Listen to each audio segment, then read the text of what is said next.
The remarkable story of a British couple who was kidnapped at sea by pirates. You may remember the story. They were held for nearly 13 months. CBS News correspondent Mark Phillips first has a look at how they survived that ordeal and lived to tell about it. For Rachel and Paul Chandler, the adventure of a long-distance yacht cruise became an ordeal at the hands of Somali pirates. More than a year of captivity and long periods of separation when each was unsure about the fate of the other. If I was with my husband, I would feel a lot better.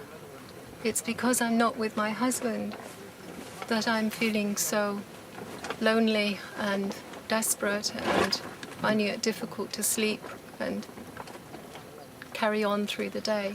The Chandlers had been in the Seychelles and were heading for Tanzania. But in October 2009, their yacht was attacked and boarded by pirates. They were forced to sail toward the Somali coast, to abandon their boat, and were taken ashore where their long captivity began. For sailors captured from larger ships, captivity can go on for months until a ransom is paid. The Chandlers had no commercial sponsors and could only make desperate appeals.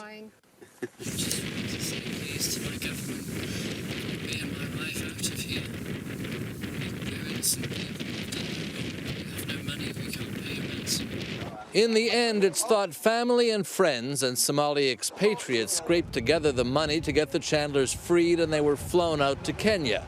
They, unlike some others, are at least alive and with a story to tell.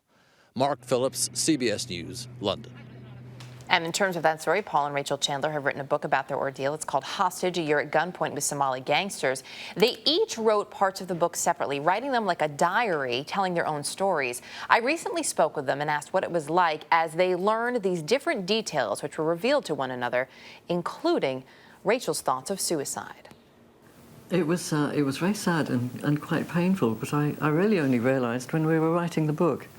Because after we were reunited, we talked and talked and talked, but mostly about the practicalities of what had been going on with each of us.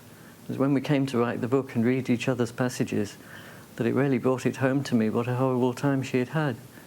When we hear that, Rachel, and knowing that you were there for, I believe it's 388 days, and then to learn that you really haven't sought out counseling, you haven't had any nightmares, it sounds like you must be an incredibly strong woman to go through all of that. I think of myself as an ordinary person, but on the other hand, I suppose because we're cruising sailors, we have built up quite a resilience. And it was a long journey for me. At first, I was a very amateur hostage. I was struggling all the time. But as time went on, I knew that I had to survive for Paul, for my family and friends. And somehow I just kept going by thinking about them especially. Was there ever a moment, Rachel, when you thought, this is how things may end for me? I could spend the rest of my life here, held hostage in Somalia. I certainly felt that, especially after our second separation. And I really couldn't see any resolution because our captors kept demanding millions of dollars, and I knew that we couldn't find that kind of money. But I suppose always I pulled myself out of it thinking that there has to be a solution. I have to keep hope. I have to keep going. They morphed from being pirates to being kidnappers. When they realized we were British, they thought there was a value in our citizenship.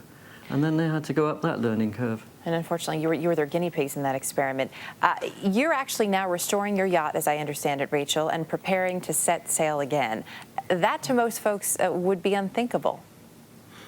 I think to people who are not sailors and not cruisers, it's probably unthinkable. But all our friends have really encouraged us to get back to our lives. And for us, getting back to normal is going back cruising again. We love sailing, we love traveling, we love meeting people. And that, for us, is the life we want to lead. But you may avoid that Somali coast, I have a feeling. Yeah, we will. Absolutely. Paul and Rachel Chandler, really appreciate your time this morning. Thank you. Thank you. You're welcome.